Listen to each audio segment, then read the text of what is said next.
Atoms बहुत छोटे particles होते हैं। ये इतने छोटे होते हैं कि हम इन्हें नंगी आंखों से नहीं देख सकते। इन्हें सिर्फ पावरफुल माइक्रोस्कोप्स के जरिए देखा जा सकता है। इस यूनिवर्स में जो कुछ भी है वो एटम्स से बना है। इसमें आप, हम और वो हर डिवाइस शामिल है जिसे आप देख रहे हैं।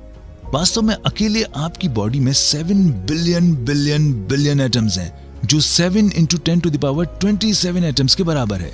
आखिर ये एटम होता क्या है?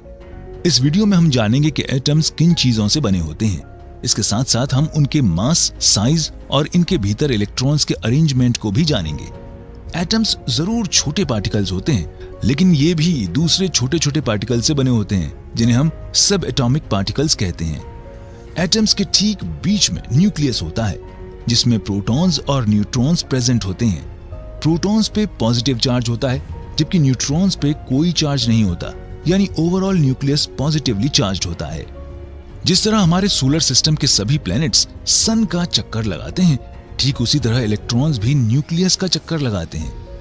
इलेक्ट्रॉन्स पे नेगेटिव चार्ज होता है। इलेक्ट्रॉन्स पे नेगेटिव और न्यूक्लियस पे पॉजिटिव चार्ज होने के कारण ये दोनों एक दूसरे से इलेक्ट्रोस्टैटिकली बाउंड होते हैं। ये सन और सोलर सिस्टम के डिफरेंट प्लैनेट्स के बीच लगने वाले ग्रेविटेशनल पुल जैसा है। तो ये एटम का जनरल स्ट्रक्चर था। आइए अब हम इसके मास और साइज को डिस्कस करते हैं। प्रोटॉन्स और न्यूट्रॉन्स का मास सेम होता है, लेकिन इलेक्ट्रॉन्स इतने छोटे होते हैं कि इनका वेट प्रोटॉन्स और न्यूट्रॉन्स के कंपैरिजन में नेग्लिजिबल होता है। इलेक्ट्रॉन्स प्रोटॉन्स से लगभग 2000 गुना हल्के होते हैं, जिसके कारण इलेक्ट्रॉन्स का मास भी न्यूक्लियस पे कंसंट्रेटेड रहता है। आइए अब एटम के साइज को डिस्कस करते हैं। किसी एटम की रेडियस उसके साइज को डिस्क्राइब करती है। किसी एटम की रेडियस इसके सेंटर से आउटर मोस्ट शेल की डिस्टेंस होती है। एटम की टिपिकल रेडियस 10⁻⁻10 मीटर होती है। एटम का ज्यादातर मास उसके न्यूक्लियस में होता है, लेकिन साइज में न्यूक्लियस एटम से बहुत छोटा होता है।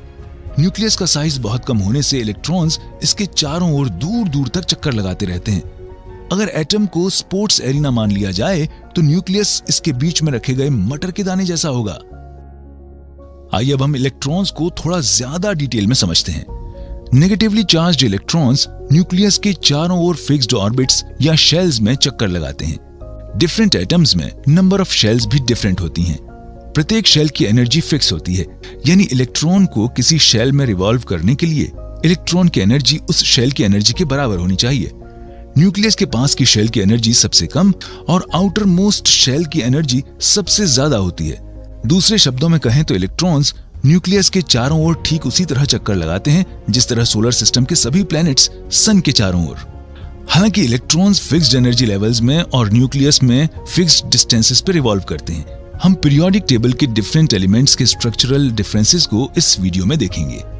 तो इस वीडियो में हमने एटॉमिक स्ट्रक्चर देखा। एटम्स में पॉजिटिवली चार्ज न्यूक्लियस होता है, जो पॉजिटिवली चार्ज प्रोटॉन्स और न्यूट्रल न्यूट्रॉन्स से बना होता है। नेगेटिवली चार्ज इलेक्ट्रॉन्स न्यूक्लियस के चारों ओर फिक्स्ड ऑर्बिट्स में रिवॉल्व करते हैं। एटम का ज्यादातर मास उसके न्यूक्लियस में कंसंट्रेटेड होता है और एटम की टिपिकल रेडियस 10⁻⁻10 मीटर होती है।